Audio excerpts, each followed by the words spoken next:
At Tully Lake, people witnessed strange blazing shapes in the night called hinotama. And in dreaming, he had a vision of his deceased mother. She was holding a bowl of rice. After death, Rosita journeyed to heaven and met God, who asked her where her children were. For some people in this cultural milieu, an alien has more relevance than a ghost.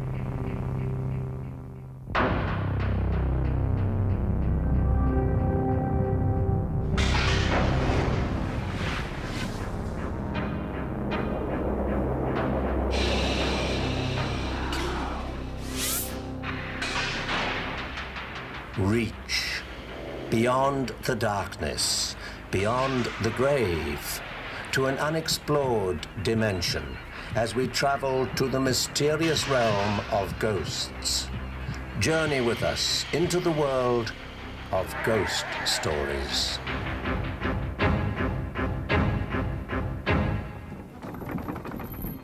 He heard a clanking noise deep down below, as if someone were dragging a heavy chain over the casks in the wine merchant's cellar. Scrooge recalled that ghosts in haunted houses were said to drag chains. Suddenly, the cellar door flew open with a booming sound, and the clanking noise grew louder. First on the floors below, then coming up the stairs, then coming straight towards the bedroom. The old man tried to convince himself that these were nothing more than the sounds of an aged house settling. But then a ghastly phantom passed right through the heavy chamber door. In literature, the practice of creating ghosts to evoke a sense of terror in one's readers is as old as the art of storytelling itself. Throughout history, the device has been used so effectively that even the phrase ghost story conjures up images of horror and dread. But when did such tales begin? And where did this notion of spirits returning from the dead to terrify the living come from? There are those who believe that death is the end, but they are greatly outnumbered by others who, at least on some level, accept the existence of an afterlife. Whether it is a belief that one goes to heaven or hell, or that the soul is reincarnated in another life on earth, or that it becomes part of the collective consciousness, the element of the spirit world is there. And because it is accepted that souls or spirits can journey to other realms, logic follows that they must also be able to return. Where the belief regarding the wandering of the soul after death originated is impossible to tell. But one thing is certain. In all societies, from the most primitive to the most modern, the law of ghost and spirit is present. And over generations, these tales of the restless dead become part of a culture's very fabric. They're no longer simply ghost stories, they become legends. One such is the account of La Llorona, a doomed young Mexican woman. At night, she wanders along the banks of streams and rivers, crying for her missing children. In Spanish, La Llorona means the weeping woman, and she is perhaps the most widely known ghost in the Spanish Southwest. In life, her name was Rosita. She was a peasant girl who one day caught the eye of a handsome suitor. They fell in love, and over a period of years, she bore his children. The young man visited Rosita often, and their life together was wonderful in almost every way, except that their union was not blessed by the church. Moreover, the young man's parents were unaware of the arrangement. Had they been, they would have surely disapproved, because in their philosophy, a girl such as Rosita was not worthy of a son such as theirs. Time passed, and the man's parents arranged for him to be wed to the daughter of a wealthy landowner. Obliged to honor his parents' wishes, the young man sadly informed Rosita that he must marry another. But he promised to visit her and the children often. Enraged by the betrayal, Rosita drove her lover away. And on the day of his wedding, Rosita, crazed with grief, took their children to a river and drowned them and herself. After death, Rosita journeyed to heaven and met God, who asked her where her children were. Ashamed, the pitiful girl told him she didn't know. God explained that without them he could not allow her to enter paradise. Rosita had no choice but to return to Earth. To this day, Rosita, La Llorona, can be seen searching in vain alongside rivers and streams, weeping and crying for her innocent murdered children. There are three essential elements for a legend: a strong basic story appeal, a foundation in actual belief, and a meaningful message or moral. The story of La Llorona is an obedience legend. It is told as a true story of what might get you if you're out after dark. But the more frequent use of the story is aimed at teenage girls to warn them against becoming involved with men who might say all the right things, but who will never marry them. Many, many ghost stories are directed at young people. It's part of the socialization process to hear these stories and to learn about what is proper behavior and what is not proper behavior from the stories. The way a legend becomes legendary is not simply due to its subject matter. Such tales also gain longevity as a result of the manner in which a storyteller sets up his saga. A typical American legend, in fact the classic automobile legend that has to do with ghosts, is called the vanishing hitchhiker.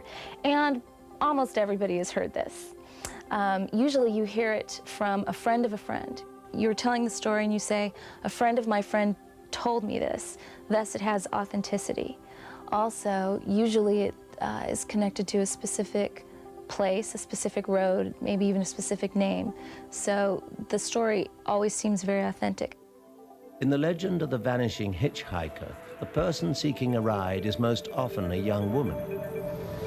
Hey, are you all right? Yeah, I'm all right. Do you think I could get a ride? Yeah, of course. Sure, jump in the back. It must be freezing. Thanks. Here, you know what? Take my coat. Oh, thank you. Thanks. As they ride along, the couple ask their hitchhiker where she's going. The woman tells them, and they agree to take her there. But when they arrive, the Good Samaritans realize something is terribly wrong. Here we are. The young woman has inexplicably vanished. Knowing the girl could not have possibly exited the car prior to their arrival, the baffled couple decide to ask the occupants of the house about their mysterious passenger. The owner turns out to be the young woman's father, who explains to the couple that 5 years ago his daughter Mary was returning from college for the Thanksgiving holiday when she was killed in a horrible car crash outside of town. Ever since the accident, when school is not in session, his determined young daughter attempts the long journey home. But sadly, his dutiful child never makes it that far. As the couple are about to leave, the man mentions that on their way back they'll pass right by the cemetery where his daughter is buried. The gentleman then thanks the man and woman for their kindness to Mary, and they go. Back on the road, curiosity gets the best of the couple, and they stop at the cemetery. Could the eerie story the man told them really be true? Did they, in fact, give a ride to a ghost? They find the answers to their questions quickly enough. They approach a grave and instantly recognize it as Mary's, because there, draped over a headstone with her name on it, is the coat that the young hitchhiking woman had borrowed. All those she tried to ask for assistance ran from her in terror. Not wanting to frighten the blind man as well, the ghost woman carefully approached him so that she might explain to him her plight.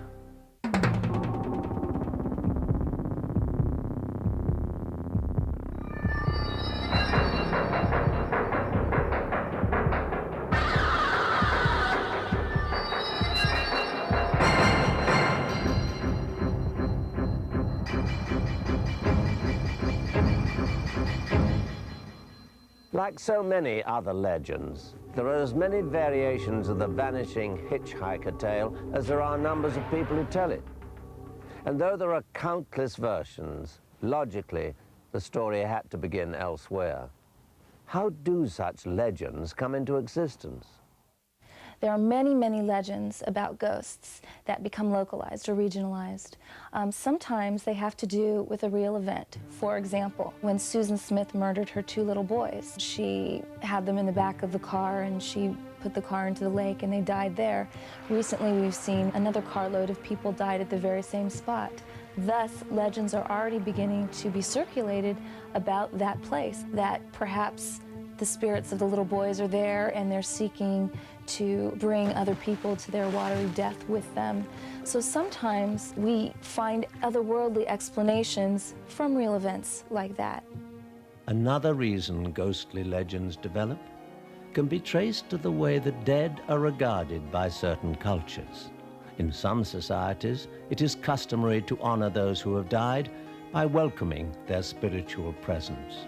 And to anger or dishonor one's ancestors is a sin for which one cannot be forgiven.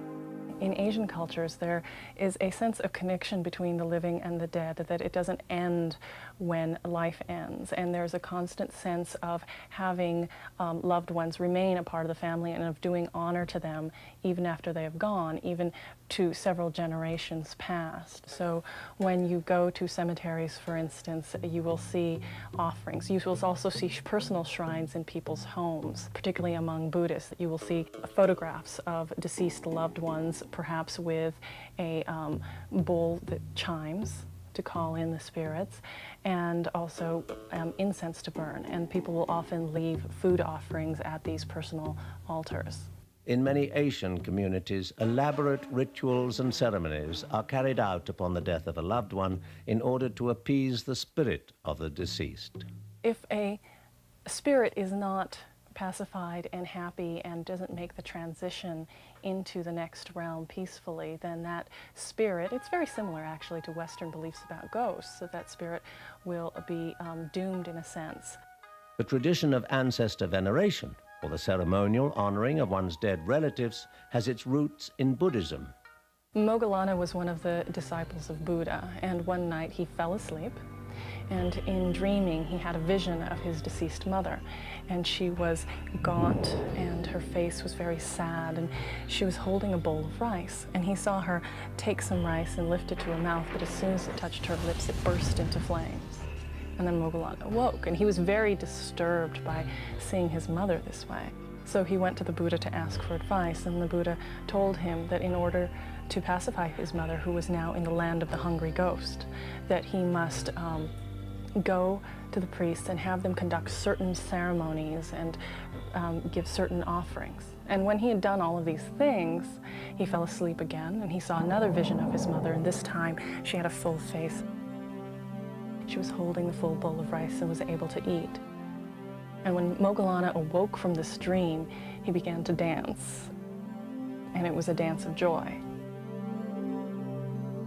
In the traditional art and literature of Japan, ghosts, demons, and other spirit entities appear more than in any other culture. They are of diverse kinds, both good and evil. In the story of the tofu seller's first wife, the ghost could be considered good or it might be considered evil, depending upon where your sympathies lie. One day, the ghost of a grieving woman saw a blind man walking along a path. She needed someone to help her with a task, but because of her appearance, all those she tried to ask for assistance ran from her in terror. Not wanting to frighten the blind man as well, the ghost woman carefully approached him so that she might explain to him her plight. When she was alive, she told him she'd been the beautiful wife of a tofu seller. But then she died, and her husband remarried. The tofu seller's second wife was an evil woman and had a habit of terrorizing the first wife's child. The ghost woman had come back to set things right. But she was unable to enter the house where her husband and child lived because the second wife had placed a talisman on the doorway which kept ghosts and spirits out. the ghost woman needed the blind man's help to remove the charm. Having pity on her, the man agreed, and after he took the talisman down, the ghost woman entered the house with a strange smile on her face. She had barely gone inside when the blind man heard a terrible scream, and then silence. Later, it was determined that the second wife had been literally frightened to death. No one knew exactly how such a thing could have happened, except the blind man. The coexistence of ghosts and ancestor spirits among the living is an accepted part of everyday life in Japan. But at one time, in another country, thousands of miles away, ghosts were actually outlawed by a nervous government which feared an uprising from the underworld. Where could this unusual country be? We'll find out next. And the idea of helpful spirits and familial spirits are certainly well defined within Native traditions. Yet the idea of a ghost is one of a corrupted personality, one that can be infectious, one that can cause sickness if one is nearby.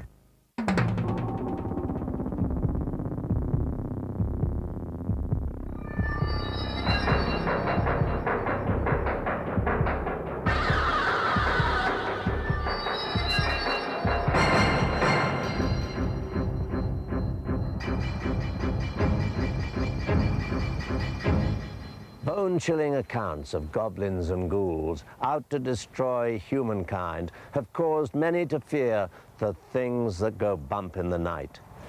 But what threat do ghosts really present? In the 19th century, the Native American ghost dance movement, based on the concept of summoning ancestor spirits to help restore a nation, was such a threat to some that it became the catalyst for one of the bloodiest battles in American history. It's difficult to say anything general about American Indian cultures because there are thousands of them and they exist over two continents of the planet.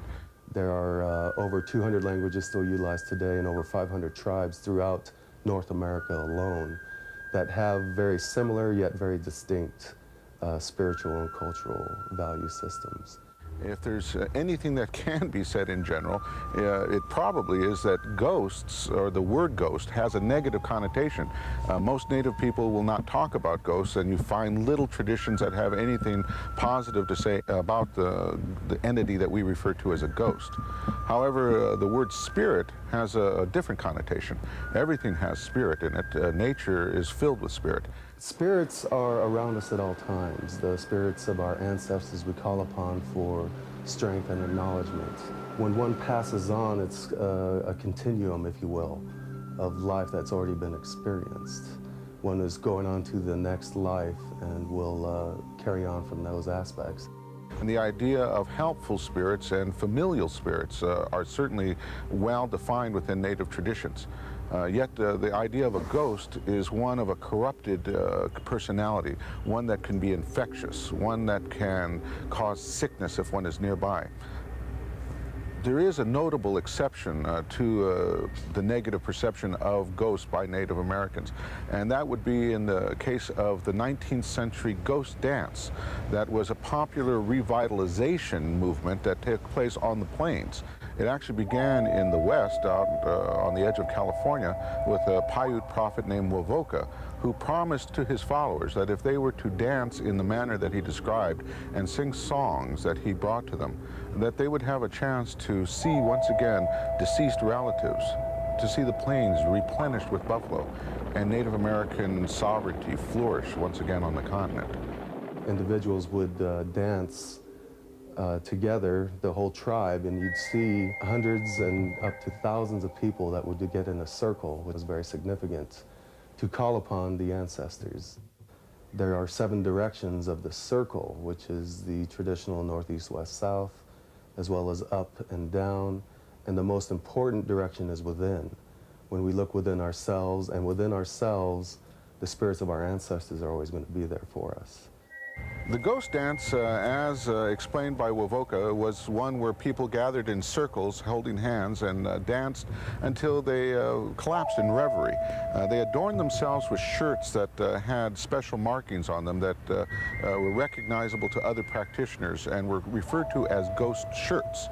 The popularity of the ghost dance was so complete on the plains that it frightened U.S. officials into thinking that it would create a revival of warrior traditions, and that Native people, being encouraged by the idea of the ghost dance, might stage another revolution and try to take back their country. So the ghost dance was literally outlawed by the United States government, and practitioners were persecuted by the U.S. Army. The worst example of this came at the Battle of Wounded Knee, which is considered to be the end of the American Indian sovereignty period in the United States. At Wounded Knee, a group of ghost dancers who were following a leader named Bigfoot were massacred by the 7th Cavalry, who were brought to the battlefield specifically to give them a chance to avenge Custer's massacre. And in a very bloody incident in American history, the ghost dance, the ghost dancers, the ghost shirts were all laid in red in the white snows.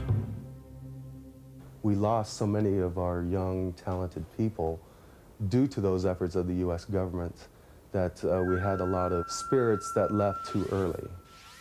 But the spirits of our ancestors are always with us, and we're taught to respect and always acknowledge the spirits that have been before us, that have given their lives for the betterment of the people, for the tribe, for the group. And then in the daytime like this, you see a smoke coming from a pot. It's a smoke in the afternoon. In the night, it is fire. No rain puts it off. It means it is protected. This property is protected by ghosts and spirits.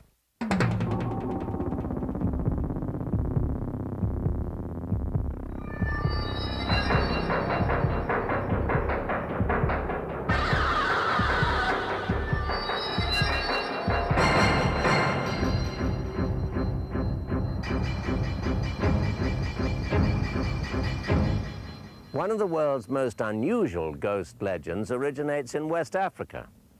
It seems that when it comes to home security, burglar alarms and watchdogs are no match for the spirit sentinels of Nigeria.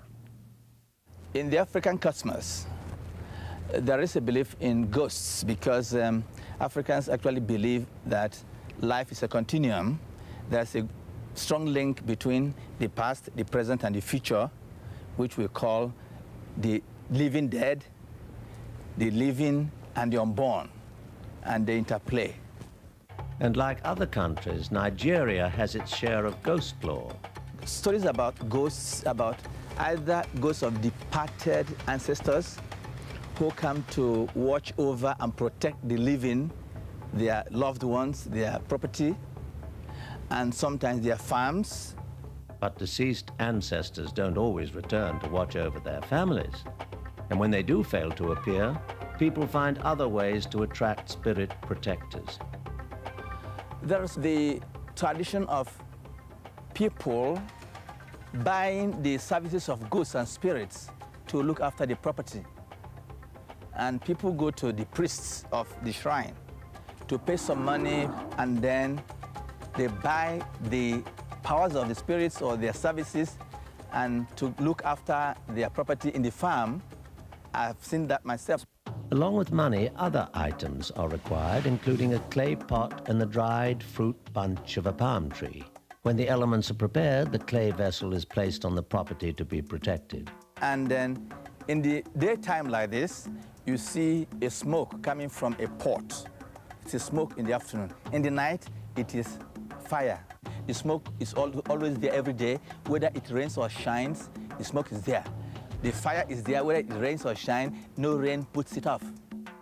It means it is protected. This property is protected by ghosts and spirits. You don't, no thief, no burglar, whatever can interfere in those areas.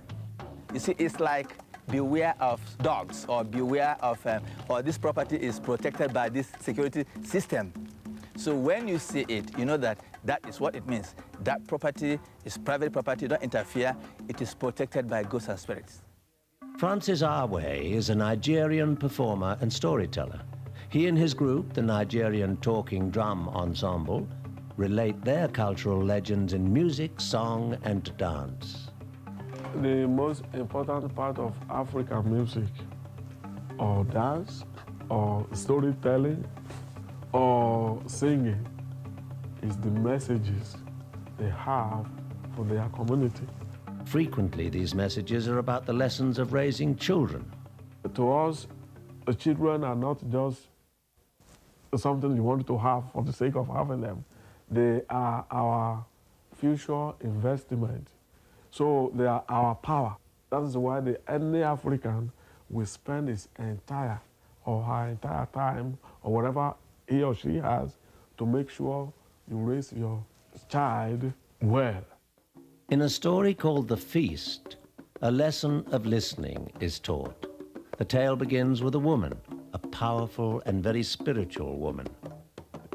She also had one son, a very, very strong son.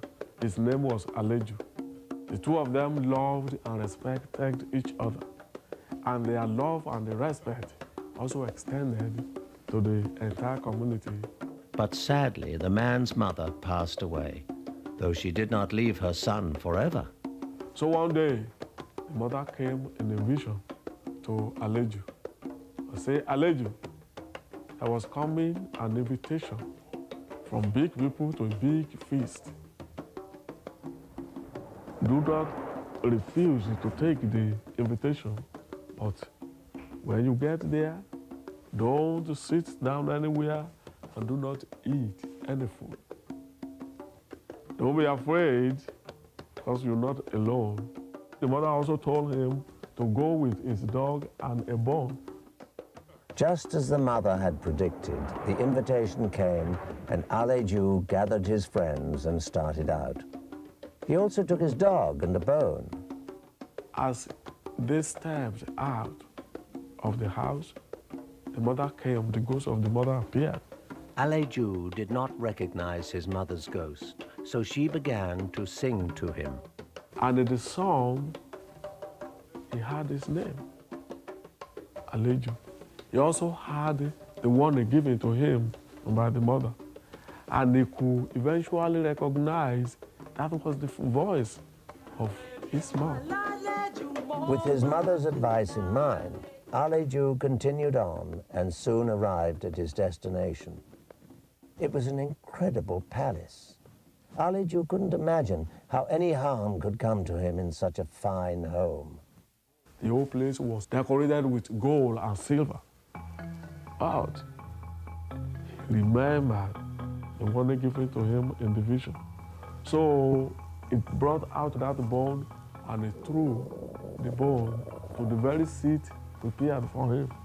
So as soon as he threw the bone, the dog followed. And as soon as the dog stepped on the mat, whip, fell into a very big and deep hole. The hole under the mat was intended for Aleju. But because he followed the instruction and he was careful, he did not see. And that is what saved him. Because he listened to the mother, followed the instruction, he was saved from that death. The concerned soul of Aleju's mother came back as a gentle spirit of song. But in our next ghost legend, the returning entity comes back as a markedly different creature. We've all heard of haunted houses. Well, coming up, we'll explore the legend of one unique phantom who prefers to take up residence not in people's homes, but in their very bodies. And she had a domovoi that was taking care of the house, and every night before she would go to bed, he would brush out her hair and he would braid it.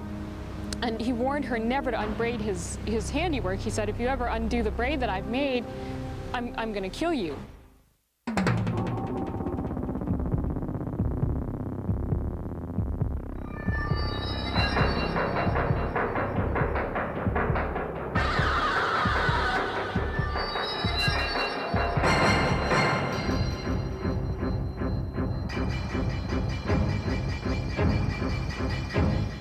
The ghosts of legend have countless reasons for returning from the other side. Some are here to set right an error or to finish a task. Others come back to reveal hidden treasure or to point out a murderer. For the most part, these ghosts work as solo acts, so to speak. But there are stories of other kinds of spirits who seem to function as part of a team. One such is a story based in Jewish tradition that started to be bandied about somewhere around the 16th century, and it's called the Dybbuk. And a Dybbuk isn't a classic ghost. There are Jewish ghost stories where there's some kind of spirit that comes, but there aren't very many stories like that. Usually there are stories about this creature called a Dybbuk. And a Dybbuk is only recognized once it possesses someone or enters someone's body. So a Dybbuk isn't really the same as a normal ghost. It's not acting on its own, it needs someone's body. The basic story of a Dybbuk is this, that a Dybbuk is it was probably a Jewish person who did something not so good near the end of his or her life. And so when this person died, the person was not allowed to go to Gehenna, or the afterlife.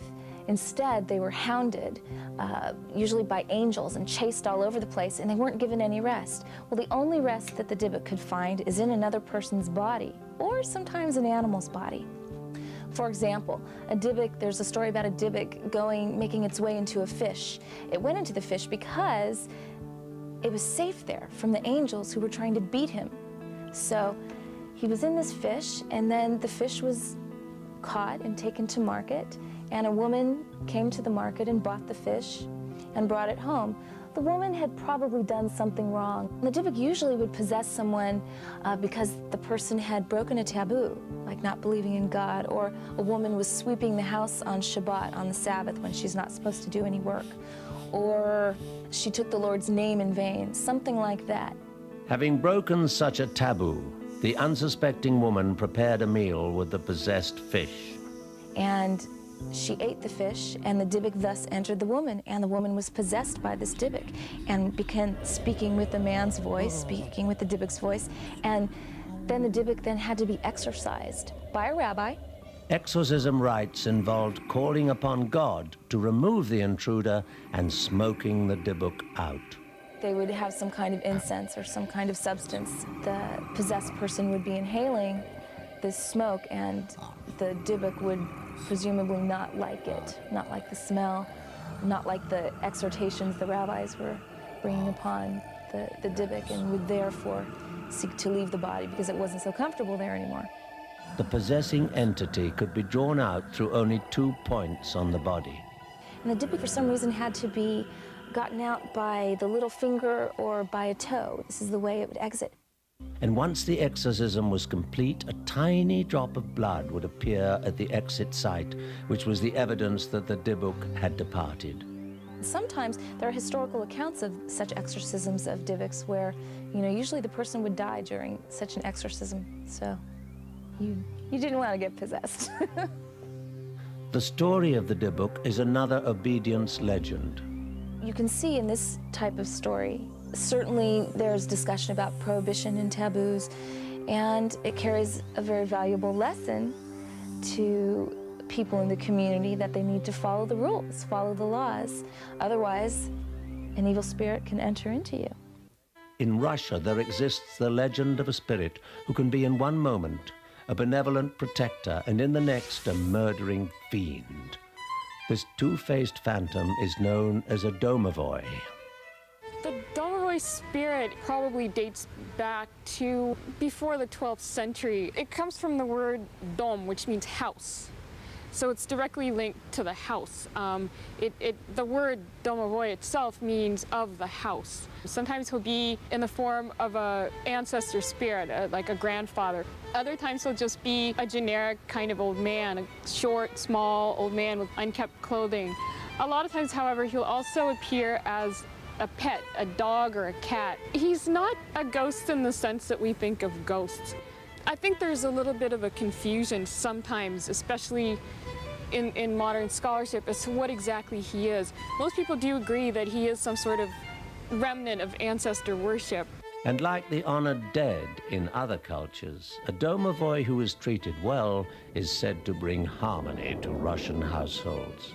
Basically, he tries to look out for the family that he lives with, unless they do something to anger him. If they've made him angry, he's liable to do a lot of mischievous and sometimes pretty negative kind of thing. The domovoi touching you at night is a sign of something that's going to happen. And it depends on the kind of touch that it is. If the touch is warm and soft and furry, it's a sign of really good luck. It means that something good's going to happen. The harvest is going to go well. Good luck is going to be brought to that family. However, a cold, clammy kind of touch from the domovoi indicates a very bad sign.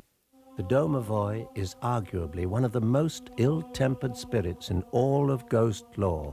There's a story of a woman who she'd never been married. She was living by herself, and she had a domovoi that was taking care of the house, and every night before she would go to bed, he would brush out her hair and he would braid it. And he warned her never to unbraid his handiwork. He said, if you ever undo the braid that I've made, I'm going to kill you. Well, it so happened that she was going to get married. She finally was going to get married, and he was probably not very pleased about this. A few days before the wedding, the woman decided to try on her wedding gown. She thought she might look prettier with her hair down, so without thinking, she undid the domovoi's braid. Some hours later, the woman's niece came to visit, but could not find her aunt anywhere. Then the young girl entered her aunt's bedroom. Lying on the bed, the woman was still dressed in her wedding gown. Her hair was beautifully braided. She seemed to be sleeping.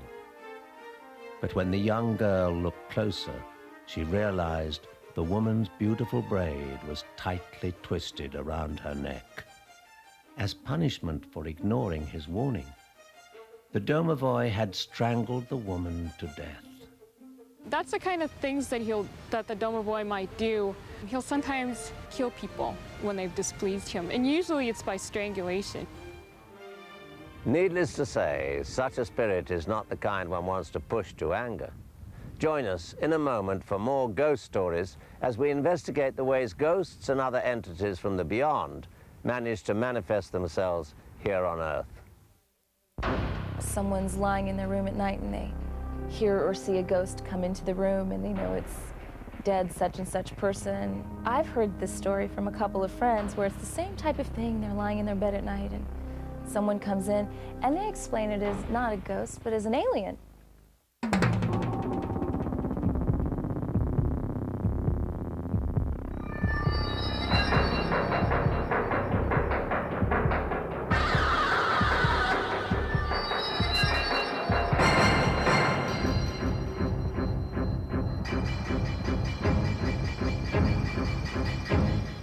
Thus far, we've examined how ghost legends become integrated within a culture.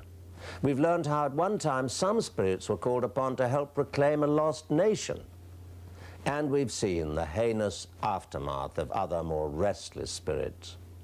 But now, let's look at the most important aspect of the ghost stories we've explored. Why are people so prone to believe them? Sometimes people believe in ghosts or believe in anything based on a real experience.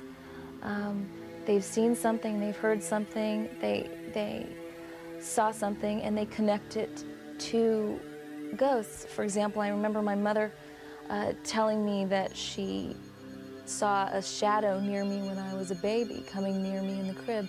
She explains this, and she believes it to be my grandfather, who had died some months prior to my birth, coming to bless me or to visit me or to see me for the first time. So one of the ways to explain belief in ghosts, we don't know what it really was. It could have been anything, but in our culture, ghosts and talk of ghosts is very normal. It's sort of in our cultural unconscious that some unexplained phenomena might be a ghost instead of the whistling wind. The environment in which a person lives may also give rise to a belief in otherworldly beings. Ghost stories do change over the years, over the centuries, even over the days. Usually, such variations occur based on what's happening in the culture and the climate, the political situation or the social situation, or the situation of the storyteller. Let me explain. A classic ghost story that I've heard about will be someone's lying in their room at night and they hear or see a ghost come into the room and they know it's dead such and such person. I've heard this story from a couple of friends where it's the same type of thing. They're lying in their bed at night and someone comes in and they explain it as not a ghost but as an alien. So, you know, for some people in this cultural milieu, an alien has more relevance than a ghost. And still another hypothesis suggests that ghosts, which cause fear, may be a product of the emotion of fear itself. There are different theories about that, and there's actually been a study that was done among Japanese Americans when they were held in the concentration camps during World War II, particularly in Tully Lake, California. And what they found was that during this time of tribulation, when people were taken away from their homes, torn away from everything that was familiar to them, there were lots more instances of supernatural stories being told. At Tully Lake, people witnessed strange blazing shapes in the night called hinotama. They're often attributed as ghostly spirits, and they are described as just fireballs. They appear in the night, often in cemeteries, but also you get these reports of them in Tully Lake, above latrines, in the oddest of places, glowing balls that are attributed as ghosts. And the theory is that this is a manifestation of people's fears and internal strife during times of trouble. Being torn away from your home and being thrown into a concentration camp is, in a way, as inexplicable as a ghost appearing in your backyard. So if you have a story that's being told about a ghost doing something bad, does it have to do with anything else that's going on? In times of stress, again like this, if you are feeling anything that is disturbing you, whether it's personal or societal, that could manifest itself in a supernatural belief. Which is not to say, mind you, that it didn't actually happen, but maybe you just notice them more when you're afraid of other things. Ghost Stories will be back in a moment.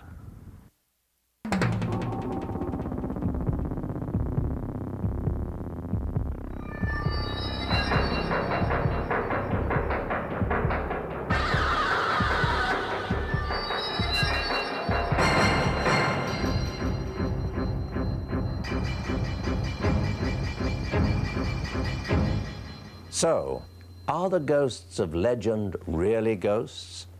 Or are they just the imaginings of the mind? Or possibly aliens? Or simply our fears turned inside out? Ask someone who's been terrified by one of these unnerving specters. It's certain they'll give you an opinion of what they believe ghosts are. And who knows? If you find their story fascinating enough, you might be inspired to share it with a friend and start a ghost legend of your own. Thank you for joining us. I'm Patrick McNee. Good night.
To an unexplored dimension as we travel to the mysterious realm of ghosts.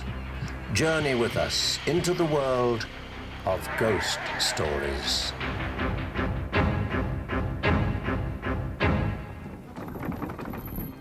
He heard a clanking noise deep down below, as if someone were dragging a heavy chain over the casks in the wine merchant's cellar. Scrooge recalled that ghosts in haunted houses were said to drag chains. Suddenly, the cellar door flew open with a booming sound, and the clanking noise grew louder. First on the floors below, then coming up the stairs, then coming straight towards the bedroom. The old man tried to convince himself that these were nothing more than the sounds of an aged Mexican woman.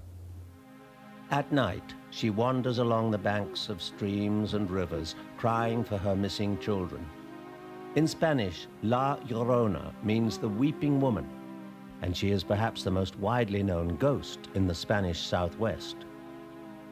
In life, her name was Rosita. She was a peasant girl who one day caught the eye of a handsome suitor. They fell in love, and over a period of years she bore his children. The young man visited Rosita often, and their life together was wonderful in almost every way, except that their union was not blessed by the church. Moreover, the young man's parents were unaware of the arrangement. Had they been, they would have surely disapproved, because in their philosophy, a girl such as Rosita was not worthy of a son such as they. At Tully Lake, people witnessed strange blazing shapes in the night, called hinotama. And in dreaming, he had a vision of his deceased mother. She was holding a bowl of rice. After death, Rosita journeyed to heaven and met God, who asked her where her children were. For some people in this cultural milieu, an alien has more relevance than a ghost.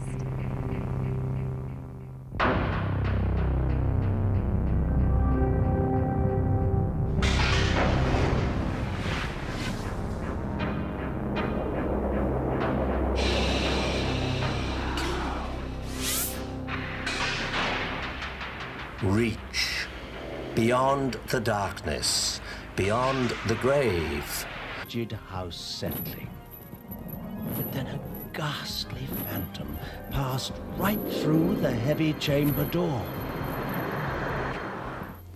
In literature, the practice of creating ghosts to evoke a sense of terror in one's readers is as old as the art of storytelling itself.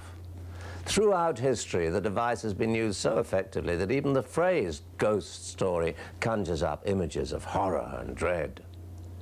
But when did such tales begin? And where did this notion of spirits returning from the dead to terrify the living come from? There are those who believe that death is the end, but they are greatly outnumbered by others who, at least on some level, accept the existence of an afterlife. Whether it is a belief that one goes to heaven or hell, or that the soul is reincarnated in another life on earth, or that it becomes part of the collective consciousness, the element of the spirit world is there. And because it is accepted that souls or spirits can journey to other realms, logic follows that they must also be able to return. Where the belief regarding the wandering of the soul after death originated is impossible to tell. But one thing is certain. In all societies, from the most primitive to the most modern, the law of ghost and spirit is present. And over generations, these tales of the restless dead become part of a culture's very fabric. They're no longer simply ghost stories, they become legends. One such is the account of La Llorona, a doomed young